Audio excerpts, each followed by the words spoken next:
एक बार एक जानवरों और एक इंसानी बच्चा का गिरोह था। वो एक दूसरे से मिलकर रहते थे। इन्हें अचानक एक बार लगा कि कुछ होने वाला है। सारों को यही लग रहा था, मगर चिड़िया को पूरा भरोसा था कि कुछ बड़ा होने वाला था। अभी चिड़िया कह ही रही थी कि अचानक भौचाल आया था।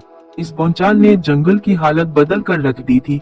जमीन फटकी, दरख्त फूट गए और जानवर गारों, दरख्तों के नीचे और जो भी जगह मिला वो वहाँ अपने आप को बचाने लग गए। मगर एक गार में दो लोमड़ियां फंस गई। वो दो लोमड़ियां चलाने लग गई, बचाओ बचाओ। इंसानी बच्चा सारे जानवरों के बारे में पूछताछ कर रहा था कि सारे जानवर ठीक है कि नहीं। अब इंसानी बच्चा और कुछ जानवर जंगल का हाल देखने निकले थे। अचानक उन तक बचाओ बचाओ की शोर पहुंची और इंसानी बच्चा खोज करने लगा कि शोर कहां से आ रहा है। आखिरकार इंसानी बच्चा गार तक पहुंचा और वहां पे दो और लोमड़ियां फंसे हुए लोमड़ियों को बचाने की कोशिशें कर रहे थे। जून ही इंसानी बच्चा गार के नजदीक पहुंचा और इसने ये देखा कि दो और लोमड़ियां फंसे हुए लोमड़ियों को बचाने की कोशिश कर रहे हैं। इंसानी बच्चा ने भी अब लोमड़ियों को बचाने की काम शुरू की। इंसानी बच्चा और बाकी जानवर भी अब गार के ऊपर पड़े हुए पत्थर हटा रहे थे, लेकिन बारी पत्थर हट नहीं रहे थे। अब वो लोग अलग अलग हरबे इस्तेमाल करने लग गए थे, लेकिन कुछ नहीं हो रहा है। इन लोगों ने एक बार लकड़ी के बड़े डंडे से भी पत्थर उठाने की कोशिश की थी, मगर कुछ न हुआ। लोमड़ियों को बचाते बचाते उन सब के साथ एक हादसा भी हुआ। वो लकड़ी के कुंदे के ऊपर चढ़े ताकि पत्थर किसी तरह हटे, मगर लकड़ी का कनदा टूटे गया और वो नीचे गिर गए और बाल बाल बच गए।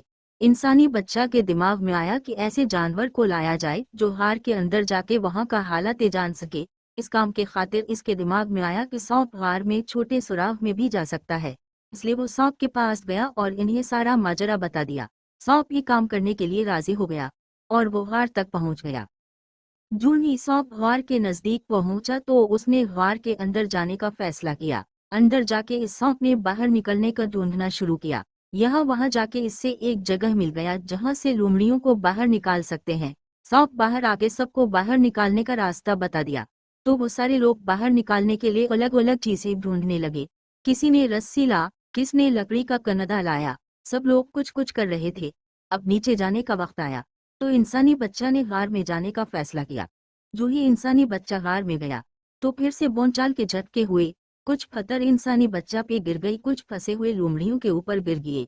इंसानी बच्चा ने अब इन लोमड़ियों को निकालना शुरू किया था, लेकिन भालू के हाथों से रस्सी निकल गई तो फिर से वो नीचे गिर गई।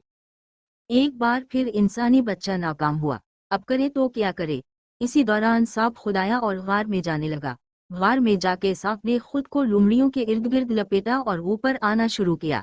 इस तरह से लोमड़ियों को गार से बचाया गया। ये कामयाबी तभी मिली जब वो लोग एक दूसरे की मदद करते रहे। इस कहानी से हमें यही सबक मिलता है कि हमेशा इकट्ठे काम करने से कामयाबी मिलती है।